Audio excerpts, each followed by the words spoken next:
আসসালামু আলাইকুম এভরিওয়ান, কেমন আছেন? আশা করি সব ভালো আছেন। তো আজকে আমরা রুমে সবাই মিলে চিকেন ভর্তা বানাবো।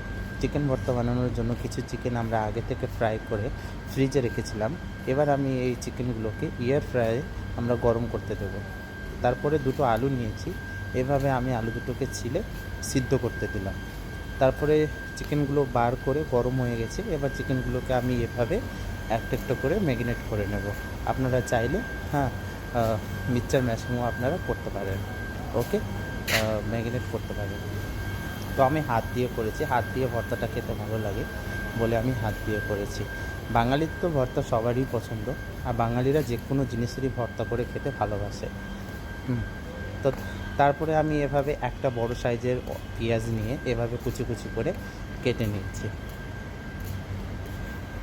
আপনারা চাইলে এখানে পেঁয়াজের পরিমাণটা বাড়াতেও পারেন। তারপরে দুটো কাঁচা লঙ্কা নিয়েছি, আমি কাঁচা লঙ্কা এই জন্য দুটো নিলাম, যখন আমরা চিকেন ফ্রাই করেছিলাম ওখানে আমরা কিছুটা মশলা অ্যাড করেছিলাম, যেমন হলুদ গুঁড়ো, চিল্লি গুঁড়ো, তারপরে ধয়না গুঁড়ো, হ্যাঁ, আর লবণ মিক্স করে আমরা কিছুটা আদা রসুনের বাটা একটু দিয়ে আমরা কিছুটা মশলা ম্যারিনেট করে আমরা চিকেনটাকে ফ্রাই করেছিলাম।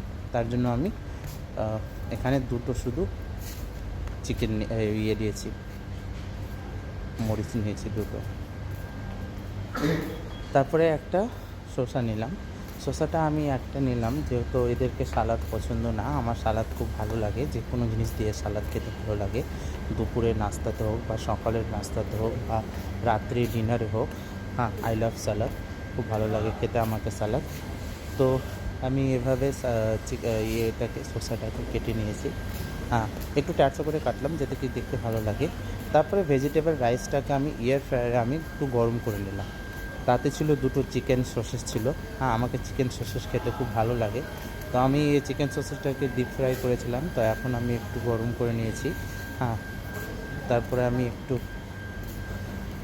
হালকা রাইস নিলাম, তারপরে সসেস, চিকেন সসেস, দেন ভর্তা, যে চিকেন ভর্তাটা আমরা বানিয়েছি।